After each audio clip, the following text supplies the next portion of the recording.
Welcome back, everybody. Today, we'll be taking a deep dive into uh, Project Hail Mary by Andy Weir. Oh, yeah. Now, Project Hail Mary. Project Hail Mary. Love it. It's such a good book. Oh, I loved this book. Yeah. And Andy Weir, for those who haven't heard of him, Uh-huh. he also wrote The Martian, Yes, he did. which, really put hard sci-fi on the map, so to speak, like in Right. a mainstream way. It did. Right. It did. And Really Project did. Hail Mary takes that same approach, but blows it up into Okay. space, right? Huge. That's what I That's should interstellar. Yeah. And we're not just going to recap the plot. We're going to really get into, Yeah. what makes this book tick. Yeah. The characters, the themes, the impact it's had. What's interesting to me is how Project Hail Mary, I think, really captures kind of the zeitgeist of when it was released Oh, interesting. back in 2021. Yeah. The world was still reeling from the pandemic. There was this renewed global focus on space exploration. Right. A lot of anxiety about climate change. I feel like the book sort of taps into all that. It gives us this global crisis that demands international collaboration. It does, yeah. But then also this optimism about science and ingenuity, Yeah. It's hopeful. Yeah. It's like he took that feeling of we're all in this together Uh-huh. and just blasted it off into space. Yeah. I love that. So let's get into the story a little bit. The premise is amazing. A scientist wakes up on a spaceship Oh, yeah. millions of miles from Earth. Yeah. No memory of who he is or how he got there. Talk about waking up on the wrong side of the bed. Right. So that's got to be jarring. I mean, talk about a rude awakening. Yeah. Yeah. It's brilliant, though, the setup, Yeah. So the scientist, Ryland Grace, he's our protagonist, and he's thrust into this unbelievable mission Okay. to save humanity from a sun-dimming threat called astrophage. Astrophage. Okay. Okay, so for people who haven't read the book, what is that exactly? It sounds pretty ominous. It does sound pretty ominous, yeah. Yeah. So imagine like a microscopic, super hungry space organism that just feeds on the energy of stars. That's astrophage. Okay. It's multiplying like crazy, eating away at the sun's energy. Oh. So Earth's going to plunge into an ice age. It's like a, space plague, basically. That's not good for us. Not good at all. Not good. Not good. And then on top of that, there's this big twist, right? He discovers he's not alone. Oh, yeah. He finds aliens. He does. The Iridians, Mhm. who are also fighting this thing. They are. They are. And I mean, that's It's a game changer. a game changer, right? I mean, it just throws everything we thought we knew about Yeah. the universe out the window. But Okay. before we go too far on that road, Yeah. let's go back to Ryland Grace. I mean, waking up with amnesia in space, fate of humanity on your shoulders. Yeah. I mean, how do you even begin? Like, that is the Actually, ultimate sink or swim situation. It is. But, this is where his scientific mind Yeah. really shines. It becomes like his most powerful tool. Okay. He's got to rely on his knowledge, his problem solving, and his ingenuity just to survive. Remember that scene where he has to create a centrifuge? Oh, yeah. Using whatever he can find on the spaceship? I mean, Out of, like, scraps, basically. scraps. Yeah, pure genius. That was such a great example of, like, his I know. resourcefulness. Like, it wasn't just following instructions. Right. He had to, like, understand the physics of it Exactly. and then think outside the box to make it happen. Absolutely. That's not something they teach you in school, Nope. Not at all. And then, of course, you've got Rocky, Rocky. the Iridian. So, picture this. A spider-like, rock-based alien. Okay. 5 arms. Completely different sensory perception. Like, they experience the world through sound. Wild, right? Yeah. How do you even start to communicate with that? I know, it's mind-blowing. But that's where the book gets really fun. Okay. Grace has to get creative. Like, seriously, outside-the-box thinking. Whiteboards, symbols. He even invents this stopwatch clock thing Oh, right, yeah. to establish, like, a common understanding of time. Right. It's amazing to watch these two completely different minds trying to connect. I mean, it's amazing. And through all these challenges, we learn so much about both Iridian and human culture, their social norms, values, their fears. It's like this anthropology lesson wrapped up in this space adventure. Yeah. It's like you really get to see both sides of the coin there. You do. And as they learn to trust each other, that fear and suspicion, it fades away into genuine friendship. friendship. And that's what's so great about the book.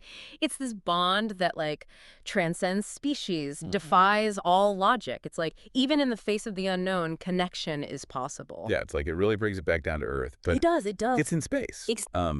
So that brings us to, like, some of the bigger themes of the book. Right. Obviously, survival. Oh, yeah. Right. Front and center. Front and center. Yep.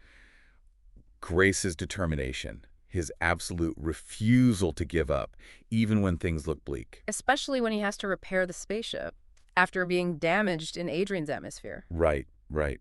For those who might not remember, what was that all about? Sure. So Adrian is the name of the star in the Iridian system. Okay.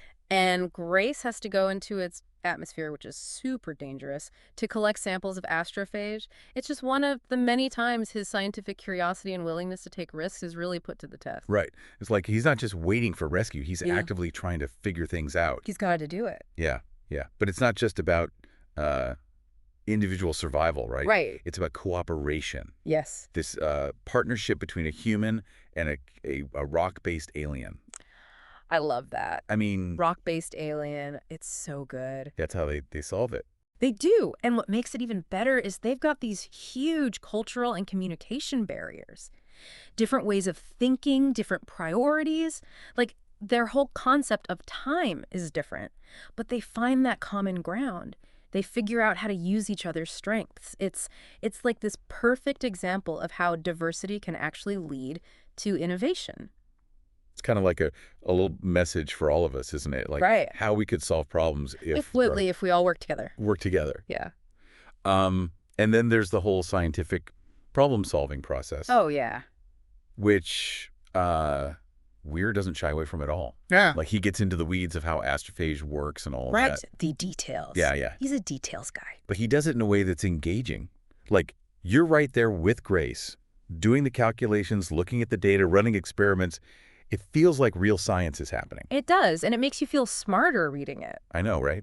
A little bit. Like you walk away feeling like, I can do astrophysics. maybe I can be a scientist. Exactly, a little bit. But, you know, Yeah. it's not all just equations and lab work. There No. are these really heart-stopping moments, like the spacewalk, for example, Oh, yeah. to collect those astrophage samples. Yeah. So tense. Or finding out what happened to the other Hail Mary crew members. Heartbreaking. Yeah.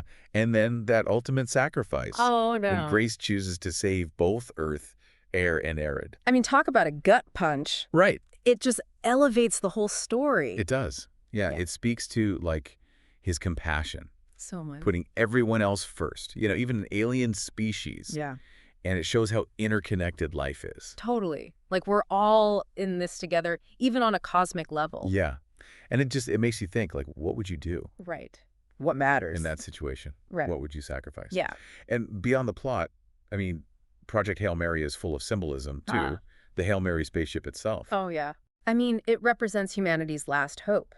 This desperate gamble to overcome impossible odds. It's like a modern-day Noah's Ark hurtling through space. I love that. That's a perfect analogy. And the book, overall, is really hopeful about science and humanity. Oh, yeah. There's this belief that science can solve anything, Yeah. and that human ingenuity, coupled with collaboration, can overcome any obstacle. You see that especially with the international tensions at the beginning, Oh, yeah. and then how everyone eventually comes together to solve the problem. Right. It's like a refreshing change of pace It is. from, you know, the usual doom and gloom. Yeah. And then there's this really interesting commentary on knowledge and learning. Okay.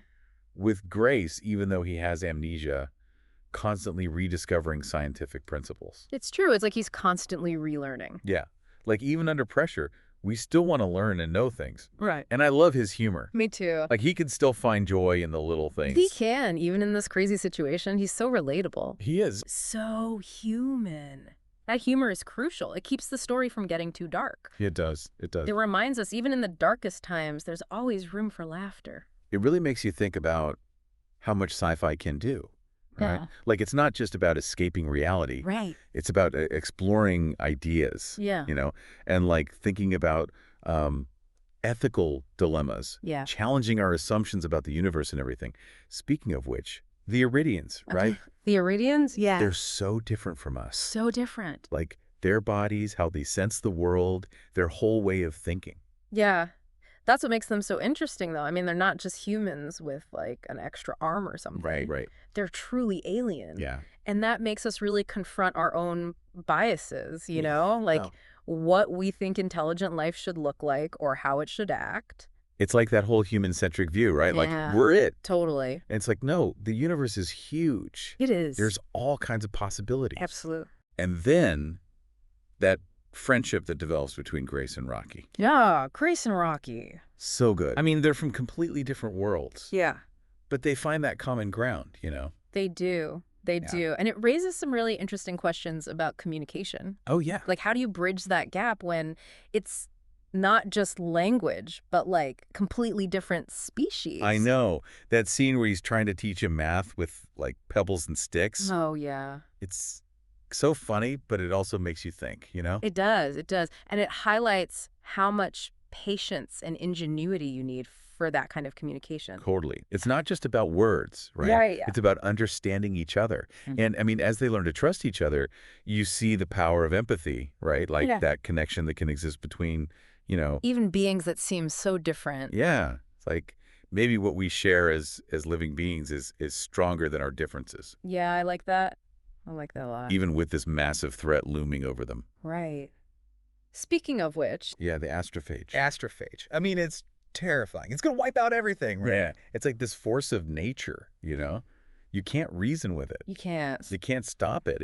It's relentless. Yeah, it just keeps coming. But it's a great antagonist because it's so alien, but also kind of familiar. Right. Like, it operates on scientific principles, but the impact is just devastating. It reminds us that the universe can be beautiful, but also really dangerous. Yeah.